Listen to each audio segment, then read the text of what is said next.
He was a black executive dressed in a $2,000 suit on his way to close the biggest deal of his career, but a gate agent decided his immaculate designer sneakers violated a dress code that seemingly only applied to him. For that, she had him escorted from the gate by airport security. She cost him the deal of a lifetime. What she didn't know was that her single power-crazed decision would cost the airline she worked for $80 million before her shift was even over. This is the real-life story of how a moment of profound disrespect triggered a corporate catastrophe and delivered a brutal, undeniable lesson in karma. Dr. Aaron Hayes adjusted the knot of his silk tie, the dark charcoal grey, a perfect complement to his bespoke navy suit. He wasn't a doctor of medicine, but of economics, a PhD earned with blood, sweat, and a mind that saw patterns in market chaos others missed. At 38, he was the Senior Vice President of Strategic Acquisitions for Innovate Dynamics, a Silicon Valley powerhouse on the verge of becoming a legend. And today, Tuesday, October 14th, 2024, was the day he would cement his own legacy. He sat in the polished chrome and leather chair of the Summit Air Ascend Lounge at New York's JFK International Airport Terminal 4. Below him, the tarmac bustled with the mechanical ballet of 747s and A380s. The air hummed with the quiet energy of the elite investment bankers whispering into phones, tech entrepreneurs typing furiously on glowing laptops, and seasoned travelers who moved with an economy of motion that spoke of a life lived across time zones. Aaron was calm, but it was a manufactured calm, a discipline honed over years of high-stakes negotiations. Inside a supernova of nervous energy was churning. In his briefcase, secured with a biometric lock, was the final red-lined contract for the acquisition of Nexus AI, a boutique artificial intelligence firm in Austin, Texas. Nexus AI wasn't just another startup. They had developed a proprietary machine learning algorithm that was poised to revolutionize supply chain management. It was the Holy Grail. The deal was worth $1.2 billion. His commission alone would be life-altering. More than the money, it was the culmination of an 18-month campaign. He had personally courted Nexus AI's enigmatic founder, a reclusive genius named David Chen, who was notoriously wary of corporate giants. Aaron had won him over not with bluster, but with genuine respect for his creation and a shared vision for its future. The final handshake, the signing, was a formality, but a necessary one. The meeting was scheduled for 2:00 p.m. Central Time in Austin. His flight Summit Air 715 was scheduled to depart at 9:30 a.m. Eastern, landing him in Austin, with just enough time for a quick lunch with the Nexus team before heading to their headquarters. Everything was timed to the minute. He took a sip of his black coffee, the bitterness grounding him. He looked down at his attire. Impeccable. The suit was from a tailor on Savile Row. The watch on his wrist was a Patek Philippe, a gift to himself after his last successful acquisition. And on his feet, the only concession to Silicon Valley's more relaxed culture, a pair of pristine, limited edition Lanvin leather sneakers. They were minimalist solid black and cost more than most people's monthly rent. They were a statement of modern professionalism, a bridge between the old guard of Wall Street and the new vanguard of tech. They were, in a word, clean. He'd flown Summit Air dozens of times. He was an executive platinum member, their highest tier.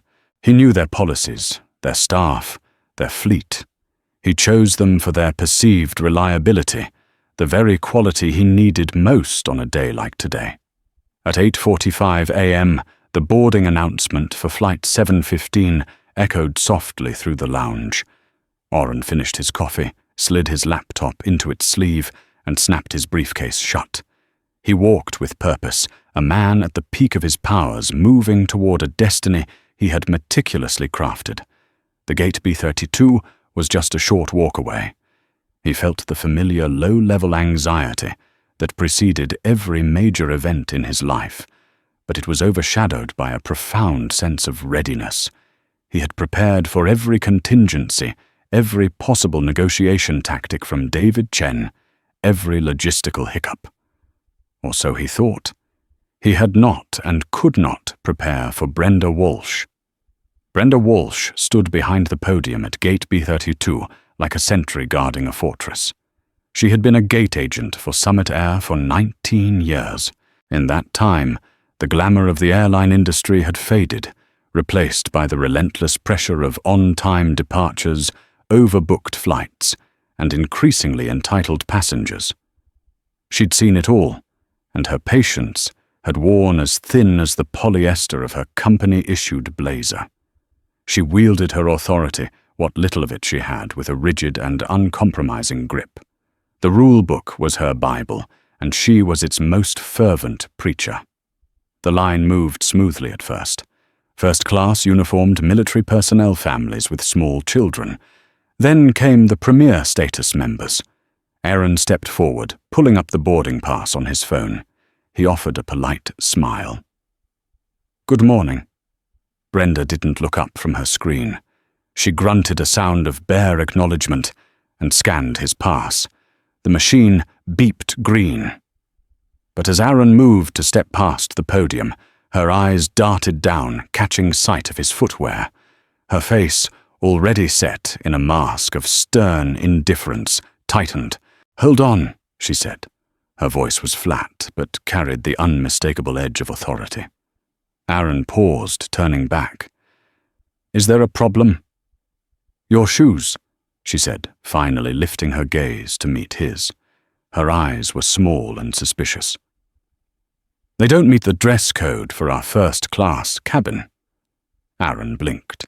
He genuinely thought he had misheard her. He looked down at his immaculate black leather sneakers, then back at her. "I'm sorry, my shoes." "We have a dress code," she repeated, her voice louder now, drawing the attention of the passengers still in line. "No beachwear, no offensive slogans, and no athletic footwear. Sneakers are athletic footwear." A bemused smile touched Aaron's lips. This had to be a joke. "These are Lanvin leather dress sneakers. They're not athletic shoes. I'm not going to be running a marathon in them." He kept his tone light, reasonable. He was a negotiator after all. De-escalation was his specialty.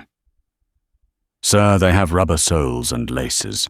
They're sneakers," Brenda stated, as if explaining a complex theorem to a child. "The policy is clear. I can't let you board." The absurdity of the situation was staggering. The man in front of him had been wearing faded loafers that looked like they'd been rescued from a yacht fire. The woman behind him had on sequined Ugg boots, but his shoes were the problem. Aaron took a deep breath, his internal karma meter beginning to flash red. "I'm an executive platinum member," he said, keeping his voice level. "I've flown first class with you dozens of times wearing these exact shoes or similar ones. This has never been an issue before. I think there might be a misunderstanding of the policy." "There's no misunderstanding," Brenda snapped her authority, now swelling into open hostility. "Maybe other agents are too lazy to enforce the rules, but I'm not. It's my gate, my flight, my rules." The line behind Aaron was growing restless. Whispers started to ripple. He could feel the stares, a mixture of pity, annoyance, and uncomfortable curiosity. He was no longer Dr. Aaron Hayes, SVP of a major corporation. He was a problem, a black man being told he wasn't dressed appropriately by a white gate agent. The old familiar and deeply exhausting narrative was playing out in real time. "Ma'am, with all due respect, my attire is professional. I'm on my way to a critical business meeting. I cannot miss this flight." He leaned in, slightly lowering his voice. "Is there a supervisor I can speak to? Perhaps we can clear this up quickly." The request for a supervisor was to Brenda the ultimate challenge to her power. Her face flushed a blotchy red. "You think my supervisor is going to tell you something different, Martin?" she yelled, not taking her eyes off Aaron, a harried-looking man in a slightly better-fitting suit. Martin Cross scurried over. He was the station manager, a man whose primary skill was avoiding conflict, which usually meant siding with his employees to make the problem go away faster. "What's the issue, Brenda?" he asked, already looking tired. "This passenger refuses to accept the dress code," she announced triumphantly. "He's trying to board first class in gym shoes." Martin Cross looked from Brenda's indignant face to Aaron's composed but tense one. He glanced down at the shoes. They were clearly expensive, clearly not something you'd wear to a gym. But Brenda was his employee, and the passenger was a disruption. The path of least resistance was clear. "Sir, I'm sorry, but Brenda is correct," Martin said, his voice dripping with false empathy. "The policy does prohibit athletic-style shoes. We have to be consistent." Aaron felt a cold knot of fury tighten in his stomach. It wasn't about the shoes anymore. It was about the sheer, willful ignorance, the arbitrary exercise of power. "Consistent, please look around you. You are not being consistent. You are singling me out. Let's be very clear about what is happening here." Martin's face hardened. "Sir, I'm going to have to ask you to step out of the line. You're holding up the boarding process. We can try to rebook you on a later flight if you can find some more appropriate footwear." The condescension was a slap in the face. "Rebook me. My meeting is in less than 5 hours. There is no later flight." The supernova of nervous energy inside him was collapsing into a black hole of despair. He could feel the $1.2 billion deal his legacy slipping through his fingers because of a woman's power trip over a pair of shoes. "Then I'm afraid there's nothing more we can do," Martin said, crossing his arms. He was no longer trying to be helpful. He was ending the conversation. "This is going to have a catastrophic impact on my business," Aaron said, his voice low and dangerous. "And I promise you it will have a catastrophic impact on yours." Brenda scoffed. "Is that a threat?" "It's a fact," Aaron replied, holding her gaze. Martin had heard enough. "All right, that's it. You're being disruptive. I'm denying you boarding." He nodded to the side where 2 airport security officers who had been watching the commotion began to walk over. "Sir, you need to come with us." Humiliation washed over Aaron in a hot wave. The other passengers who had been a silent audience now averted their eyes, suddenly fascinated by their phones or the carpet pattern. He was being escorted away from his flight, from his deal, like a common criminal. As the officers led him away from the gate, he looked back over his shoulder. He saw Brenda Walsh, a smug, satisfied smirk on her face as she scanned the next passenger's ticket. She had won. She had enforced her rules. She had no idea she had just lit the fuse on an $80 million bomb. The world outside the bubble of Gate B-32 moved on. The jet bridge retracted. The cabin door was sealed. Summit Air Flight 715 pushed back from the gate precisely on time. For Brenda Walsh and Martin Cross, it was a minor victory in a day of small battles. They had enforced the policy, quelled a disruption, and maintained the schedule. They had forgotten about Dr. Aaron Hayes before the plane had even taxied to the runway. Aaron, however, was in a state of suspended animation, a strange, chilling calm that often follows a moment of profound shock. The airport security officers had been professional, if detached, leading him to the main Summit Air customer service desk in the terminal, and recounting Martin's version of the story, disruptive passenger denied boarding. They left him there, a man in a $2,000 suit with a biometric-locked briefcase and nowhere to go. He stood for a moment, the cacophony of the terminal, the rolling suitcases, the final boarding calls for flights to Orlando and San Diego, the crying children fading into a dull roar. The clock on the wall read 9:38 a.m. The plane was in the air. The window of opportunity was closed. He sank onto a hard plastic chair in the waiting area, pulling out his phone. His hands were steady, but his mind was racing, calculating the cascading consequences. He had to make the calls. First to his CEO, Robert Maxwell, a man who respected results above all else. Robert picked up on the second ring. "Aaron, you in the air. Hope the flight's smooth. Everything's ready for your victory lap when you get back." Aaron's throat felt tight. "Robert, I'm not on the flight." The cheerful energy on the other end of the line evaporated. What do you mean you're not on the flight? Was it cancelled? No, Aaron said, his voice flat. "I was denied boarding." "Denied boarding? For what did you forget your ID?" "For my shoes," Aaron said. Silence. For a full 5 seconds, the only sound was the faint static of the connection. "I'm sorry," Robert finally said, his voice laced with disbelief. "Run that by me again. You were denied boarding on a flight to close $1 billion deal because of your shoes." Aaron explained the entire absurd encounter, his voice devoid of emotion, as he relayed the conversation with Brenda and Martin. He recounted the athletic footwear policy, the refusal to listen, the final act of being escorted away by security. As he spoke, he could practically hear Robert Maxwell's blood pressure rising. Robert was an old-school executive who had clawed his way to the top. He understood incompetence. He understood malice. But this level of arbitrary, self-destructive stupidity was outside his comprehension. "What's the airline?" Robert barked. "Summit Air." "Get me the station manager's name, the gate agent's name. Get me everything," Robert commanded. "I'm calling legal. I'm calling their corporate office. We're not done yet." "Can you get another flight?" Aaron was already scrolling through other airlines on his phone. "The next direct flight on another carrier doesn't land until 3:45 p.m. Central Time.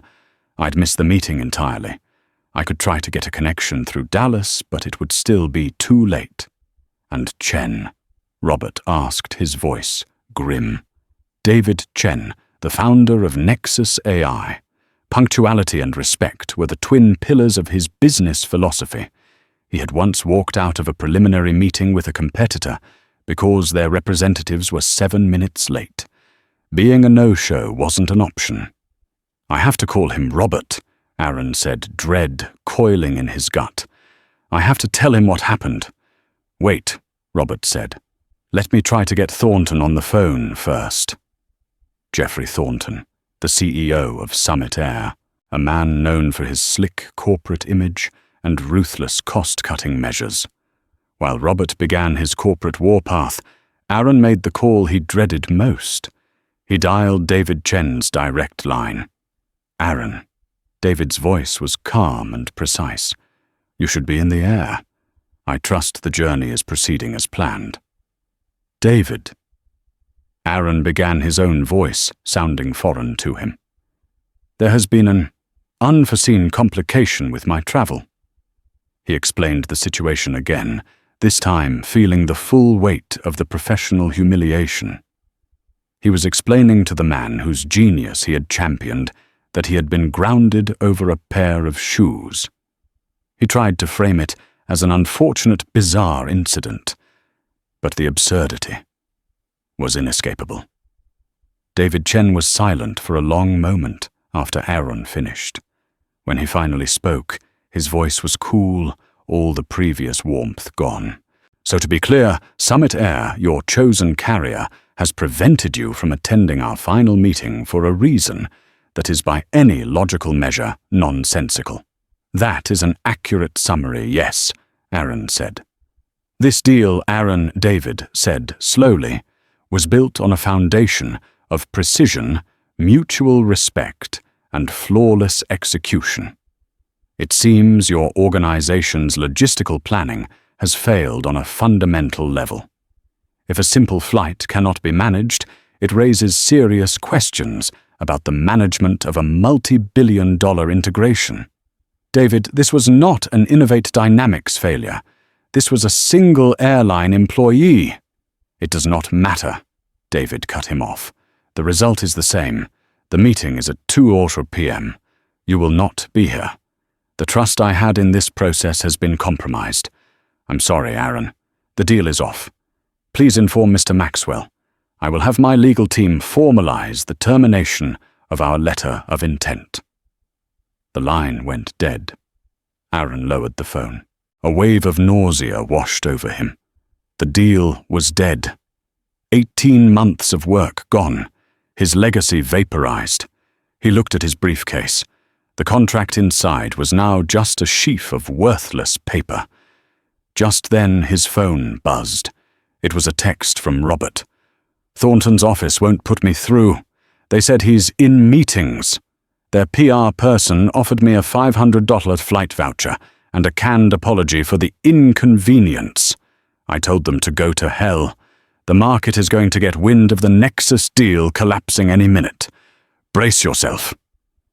Aaron leaned his head back against the cold wall. The black hole in his stomach was now a raging vortex. The unraveling had just begun. In the chaos of the confrontation at Gate B32, no one had noticed the 24-year-old travel vlogger, sitting hunched in her seat phone in hand. Her name was Maya Jenkins, and her YouTube channel, Miles with Maya, had a modest but highly engaged following of 70,000 subscribers. She documented the highs and lows of travel, and she knew a dramatic moment when she saw one. When Brenda Walsh had first challenged Aaron, Maya had discreetly started recording. Her phone captured it all: Aaron's calm, reasoned arguments, Brenda's escalating hostility, Martin Cross's weak-willed siding with his employee, and the final mortifying moment when the two security officers led the impeccably dressed black man away like a threat. She had captured the smug look on Brenda's face. She had even zoomed in on Aaron's shoes, which looked sleek and stylish, even on her phone's screen. Once she was on the plane, and it was safely in the air, she started editing. She was a savvy storyteller. She didn't add dramatic music or flashy graphics. She let the raw footage speak for itself. She wrote a simple factual caption: "On my 9:30 a.m. Summit Air flight, SA 715, from JFK to Austin. This gentleman, an executive platinum member, flying first class, was denied boarding. The reason the gate agent said his designer leather sneakers were athletic shoes and violated the dress code. She refused to listen to reason or her supervisor and had him removed by security. He was calm and professional the entire time. I don't know who he is, but I know this was wrong." Shame on you, Orsa Summit Air. She included the hashtag #JustFlying while black at Summit. She posted the 90-second video to X, formerly Twitter, Instagram, and TikTok, then settled in for her flight. Before the plane's Wi-Fi cut out for takeoff, she saw it had a few dozen likes and a handful of retweets. By the time Flight 715 landed in Austin, the video was no longer a small ripple. It was a digital tsunami. The hashtag had mutated and spread. Summit Air Shame. Brenda the Gatekeeper. Dress Code Rebellion. The video had been picked up by major influencers, then by journalists, then by celebrities. By midday, it had millions of views. The names of Brenda Walsh and Martin Cross, clearly audible in the video, were being shared everywhere. Amateur internet sleuths had already found their LinkedIn profiles. Back in New York, Aaron was still sitting at the airport, trying to coordinate with Robert Maxwell on a damage control strategy for the now-dead Nexus deal when his phone began to explode. Friends, former colleagues, even distant relatives were sending him the link to Maya's video. He watched it once, a strange, out-of-body experience. He saw himself impossibly composed. He saw Brenda, her face a mask of petty tyranny. He heard his own voice predicting a catastrophic impact on their business. The prophecy was coming true faster than he could ever have imagined. The first news alert started hitting the financial wires around 1 p.m. Eastern. Innovate Dynamics' landmark acquisition of Nexus AI reportedly collapses. Innovate stock, which had been trading at an all-time high in anticipation of the deal, immediately began to slide. But the story was about to get a powerful accelerant. A reporter from a major tech publication, having seen the viral video and the news of the deal's collapse, put two and two together. They called a source inside Innovate Dynamics, who off the record confirmed the unbelievable the deal fell apart because their lead negotiator, Dr. Aaron Hayes, was the man in the video. The story went from a human interest piece about airline discrimination to a lead story on every financial news network. Summit Air gate agents' dress code, ruling kills 1.2B tech deal, screamed the Bloomberg headline. How a pair of sneakers cost Summit Air shareholders millions, read the headline on the Wall Street Journal's website. The narrative was irresistible. It was a perfect storm of corporate arrogance, racial injustice, and staggering financial consequence. The public, already fed up with the indignities of air travel, had found a villain in Summit Air and a hero in the calm, dignified Dr. Hayes. Boycotts were being organized. Other stories of Summit Air's poor customer service and discriminatory practices began flooding social media, all under the same hashtags. In the corporate headquarters of Summit Air in Atlanta, Georgia, the PR department was in full-blown panic. Their initial tone-deaf statement, released before they knew the full scope of the disaster, was now being mercilessly mocked online. The statement read, "Summit Air is aware of an incident at JFK today.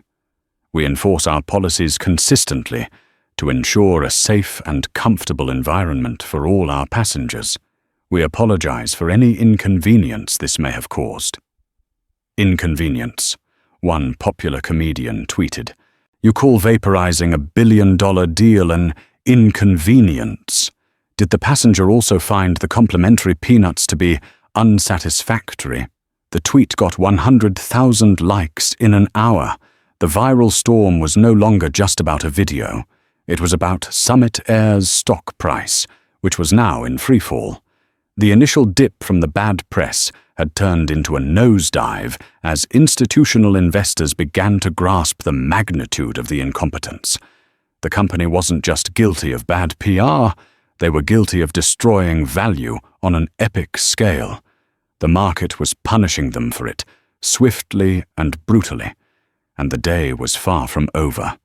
Jeffrey Thornton, CEO of Summit Air, slammed his office door, the sound echoing down the silent, carpeted hallway of the executive suite.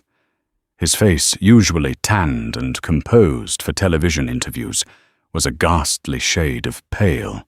On the massive screen that dominated one wall of his office, he had 3 windows open, a live feed of a financial news channel, his company's plummeting stock ticker, and the viral video of Aaron Hayes being escorted from the gate, playing on a sickening loop. "Get me legal, get me PR, and get me the head of East Coast operations in here, now!" he roared at his executive assistant. The stock ticker was a river of blood. SA, their ticker symbol, was down 8%, then 10%, then 12%. Each percentage point represented tens of millions of dollars in market capitalization, vanishing into thin air. Jeffrey's own stock options, the bulk of his compensation package, were being shredded before his eyes. His team assembled in minutes, their faces grim. There was Catherine Finch from PR, a woman who specialized in spinning corporate mishaps into learning opportunities. There was Paul Morrissey, the grizzled chief legal counsel who saw every problem as a potential lawsuit. And there was Don Gallagher, the EVP of operations, who looked like he hadn't slept in a week. What in the goddamn hell happened? Jeffrey spat, pointing a trembling finger at the screen. "Who are these people? Brenda Walsh, Martin Cross. Why did they have the power to light a match to this company?" Don Gallagher cleared his throat. "Jeffrey, they were following the dress code policy as written. It's technically in the contract of carriage. It's vague, but it's there." "Vague?" Jeffrey shrieked, his voice cracking.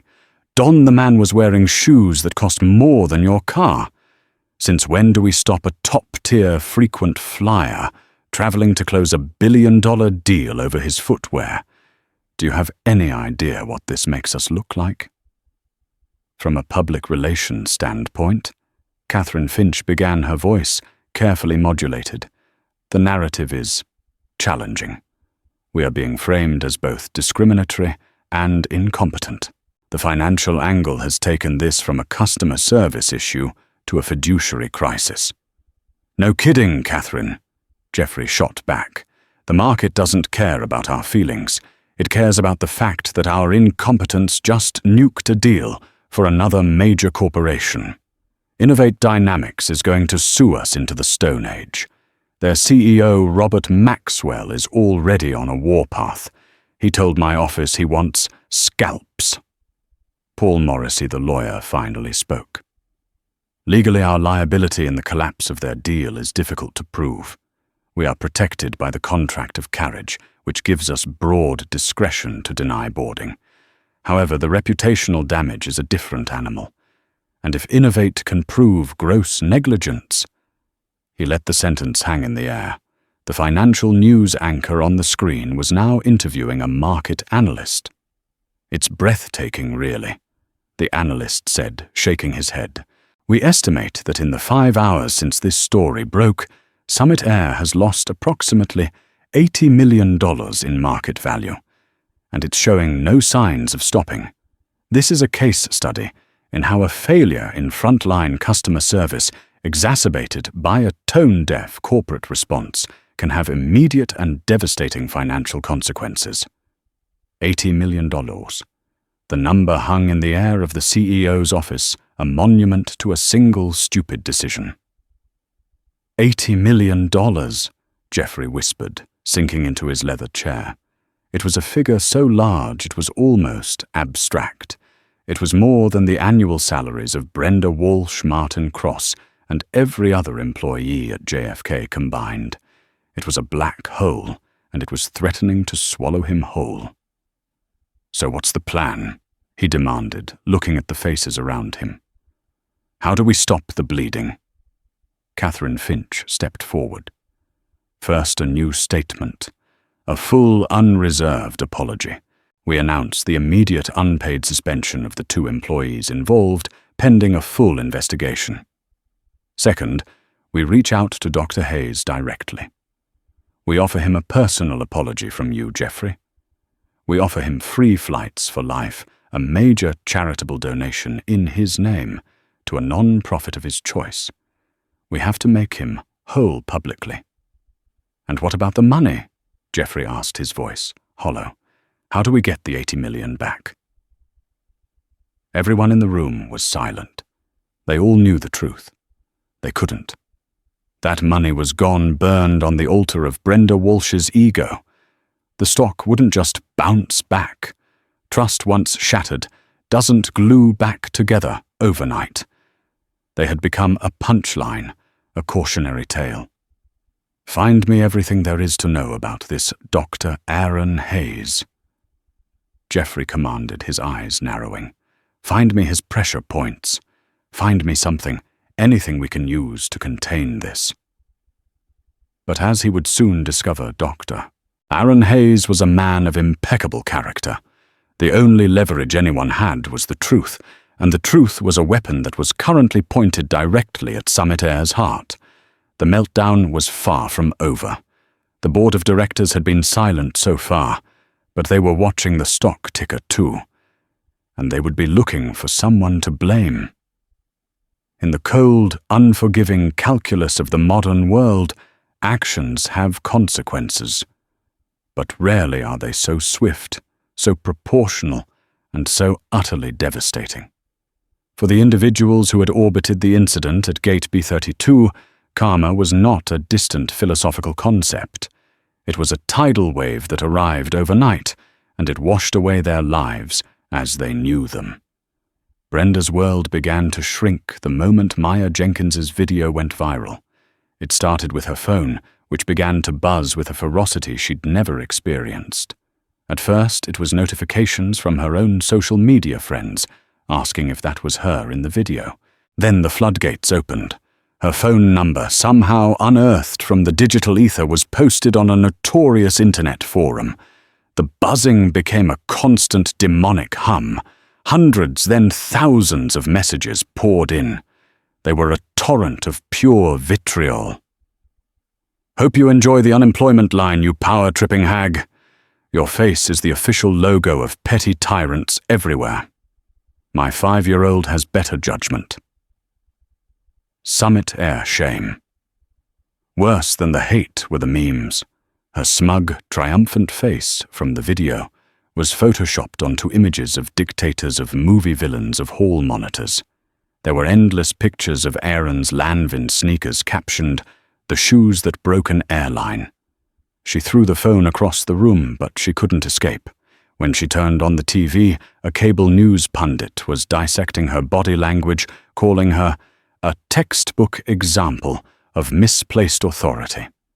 The call from Summit Air's Vice President of Human Resources came the next day. It wasn't a conversation, it was a notification. "Brenda, this is Susan Miller." The voice on the phone was cold, devoid of any warmth. "Due to your actions on October 14th, which violated multiple company policies, including our code of conduct and social media guidelines, your employment with Summit Air is terminated effective immediately. Your system access has been revoked. A third-party service will courier a box with your personal effects from your locker by the end of the week. Do not attempt to access company property." 19 years of service, of showing up early and staying late, of dealing with irate passengers and cancelled flights, erased in a 45-second phone call. The union, which she had paid dues to for nearly 2 decades, issued a public statement that threw her under the bus, calling her actions an egregious departure from the standards of service and respect our members uphold. They wouldn't touch her case. She was radioactive.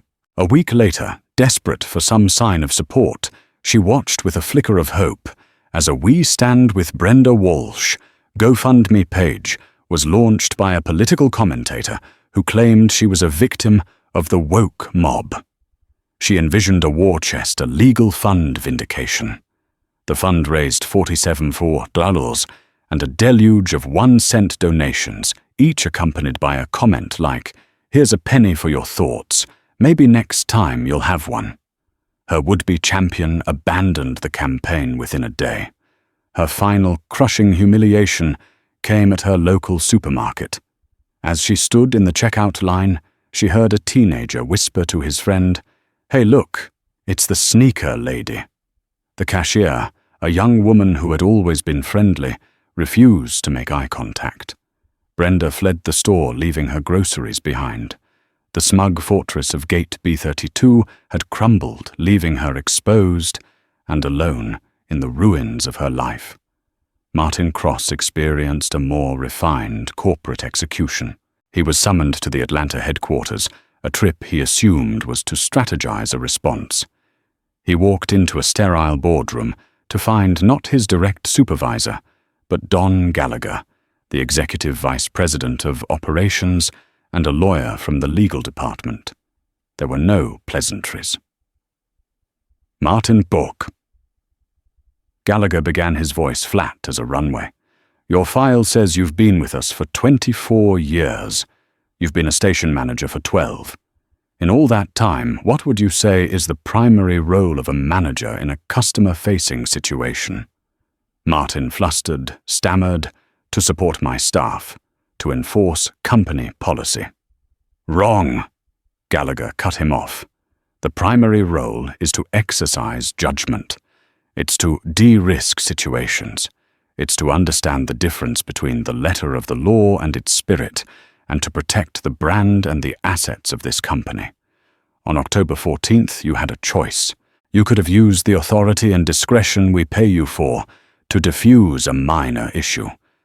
Instead, you abdicated your responsibility, hid behind a junior employee, and allowed a $100 problem to escalate into a $150 million catastrophe. You didn't just fail to manage, you actively enabled the disaster. The lawyer slid a single piece of paper across the polished table, a severance agreement. It was insultingly small. We are restructuring the leadership at JFK, Gallagher continued. Your position has been eliminated. You can sign this, or you can be terminated for cause based on gross negligence in your managerial duties. If you choose the latter, we will see you in court. You have 5 minutes to decide. Martin's career didn't just end, it evaporated. He took the severance. Back home, he began applying for other jobs. His experience was extensive, but the world was small. In one interview for an operations role at a cargo carrier, the hiring manager leaned forward and asked, "I have to ask, Martin Cross, Summit Air, you're that guy, aren't you? From the dress code incident." Martin tried to explain, to offer context, to paint himself as a victim of a vague policy and a difficult employee. But all the manager heard was a man who couldn't make a decision, a man who crumbled under the slightest pressure. He didn't get the job. He sat in his study that night, staring at a wall of service awards and commendation plaques from Summit Air. They were monuments to a life's work that now meant less than nothing. He was a case study in failed leadership, a ghost in the airline industry. Geoffrey Thornton's end came in the silent, suffocating atmosphere of the Summit Air boardroom on the 50th floor. The 10 board members sat like stone idols around the massive mahogany table. The stock ticker projected on the wall had flatlined at a price 17% lower than it was a week ago. Marcus Thorne, the board's most influential and ruthless member, spoke first. "Geoffrey, we've seen the latest report. We lost the Goldman Sachs corporate account this morning. We lost Pfizer yesterday.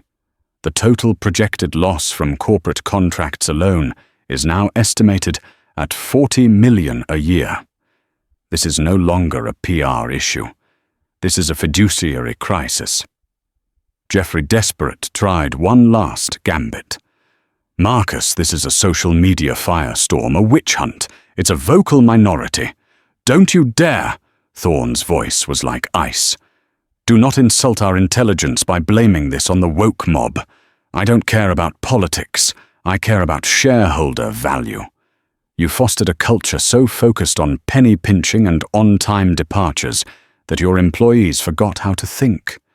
You built a house of cards, and one of your own people lit a match, and when it started to burn, your response was to issue a pathetic, condescending apology that poured gasoline on the fire. You are the captain of this ship, Geoffrey, and you have steered it directly into an iceberg."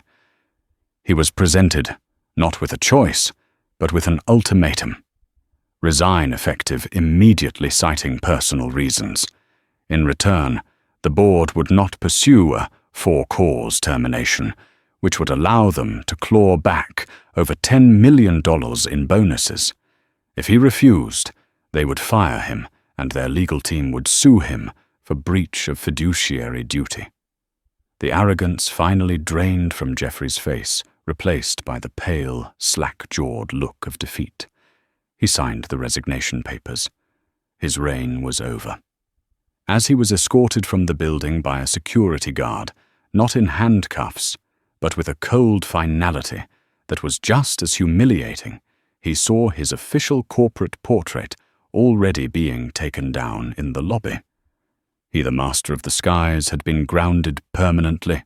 While the architects of his humiliation were crashing to earth, Aaron Hayes was finding his footing on higher ground. The day after the incident, he sat in Robert Maxwell's office. Maxwell Innovate's CEO wasn't licking his wounds, he was sharpening his sword. "They didn't just disrespect you, Aaron," Maxwell said, pacing his office. "They disrespected this entire company. They handed us a narrative of David versus Goliath, and they cast themselves as the idiot Goliath. The market hates incompetence. The public loves an underdog. We're not going to be victims here. We're going to use this." The first call was to the CEO of Quantum Leap Analytics. Aaron made the call himself, expecting a tough sell. He was wrong. "Dr. Hayes," the CEO on the other end said, his voice alive with energy. "I've been hoping you'd call. I saw the video. I saw your interview. Any man who can maintain that level of dignity and composure while his career is being sabotaged over footwear is a man I want in my corner." The Nexus AI deal was built on technology. Let's build a new deal built on character. When can you be here? It was a stunning reversal. The new deal, a strategic partnership, was better in every way. It was more collaborative, more financially sound, and it came with an ocean of positive press. Investors eager to be on the right side of the story clamored to get in. Top-tier AI engineers, inspired by the tale of Innovate's loyalty to its executive left competitors, to join the new project. 2 months later, Robert Maxwell sent out a company-wide memo announcing a new C-suite position. Dr. Aaron Hayes was being promoted to Chief Strategy Officer, tasked with overseeing all high-level partnerships. The memo ended with a line that was read throughout Silicon Valley. "Aaron has shown us that true strength isn't just about closing deals, but about how you conduct yourself when others try to tear you down. His grace under pressure is now one of this company's greatest strategic assets." He had not sought revenge. He had simply continued to do his job with excellence and integrity. But in a stunning display of cosmic rebalancing, the world had conspired to give him something far better vindication. His ordeal had not defined him, but it had revealed him, and in doing so, had unlocked a level of success he had never imagined. 6 months had passed. The chill of that October morning had given way to the warmth of a late April spring. Dr. Aaron Hayes sat not in the functional domestic first class of a Summit Airjet, but in the hushed, refined opulence of a British Airways 777, waiting for the doors to close for its transatlantic journey from San Francisco to London. The cabin was a symphony of quiet competence. The scent of leather and lavender hung in the air. The flight attendants moved with an unhurried grace, their smiles seeming genuine, their offers of champagne or sparkling water delivered with a soft-spoken professionalism that was in itself a form of luxury. On the polished burl wood tray in front of him lay a tablet displaying the first quarter results of the Quantum Fusion Initiative, the official name for the Innovate Quantum Leap partnership. The numbers glowed. User adoption was 200% ahead of projections. Revenue streams were already diversifying. It was more than a success. It was a phenomenon. Aaron Hayes was its chief architect. He wore a tailored charcoal suit, and on his feet the very same pair of black Lanvin leather sneakers. They were slightly more broken in now, with a few faint creases from a dozen flights to oversee the project's launch, but they remained immaculate. They were no longer just shoes. They were a part of his story, a silent testament. He hadn't sought the notoriety, but it had found him anyway. In the weeks following the incident, he had been deluged with thousands of emails and messages. Many were from strangers, people of color, who shared their own stories of corporate slights, of being made to feel small, of having their professionalism questioned for arbitrary reasons.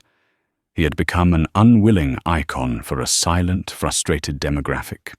A major business magazine had run a feature on him titled "The Man Who Cost an Airline a Fortune by Being Right."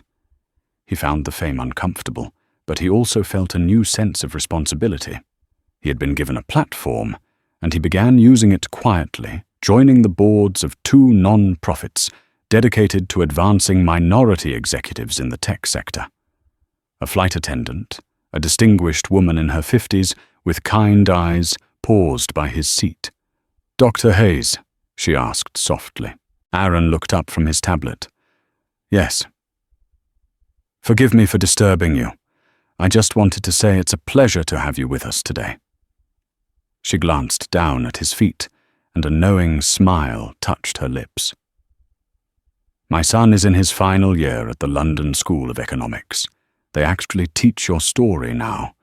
It's a case study in his corporate governance class. They call it the Summit Air Precedent, a lesson on how corporate culture is a tangible asset that can be destroyed from the bottom up." Aaron was momentarily taken aback. A case study. It was one thing to be a headline, another to be academic curriculum. He felt a strange mix of pride and weariness. "I hope your son finds it an instructive lesson," he managed to say with a small smile. "He finds it inspiring," she replied, before moving on with a polite nod. Aaron leaned his head back, the soft leather cool against his neck. He looked out the triple-paned window. In the distance, taxiing toward a domestic terminal, was a Summit airplane. Its livery, once a symbol of reliability to him, now looked dated and sad. The airline had survived, but only just. Their rebranding campaign was a constant source of online mockery. They were profitable again, but their brand was toxic, their growth stunted. They had become a permanent case study in what not to do. He thought of Brenda Walsh, a woman so consumed by her little sliver of power that she couldn't see the world beyond her rule book. He thought of Martin Cross, a man whose cowardice masqueraded as policy. He even thought of Geoffrey Thornton, a CEO who flew so high he couldn't see the rot in the foundations of his own company. He felt a flicker of something, not quite pity, but a profound sadness for the smallness of their world.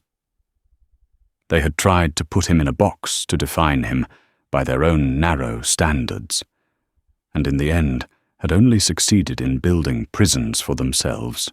His victory was not in their ruin, but in the simple fact that his world had kept expanding while theirs had collapsed. The deep thrum of the Rolls-Royce engines spooling up pulled him from his reverie.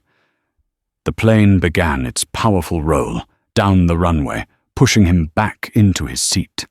He watched as the ground fell away the concrete, the other planes, the sprawling city shrinking, until it was just a map of itself.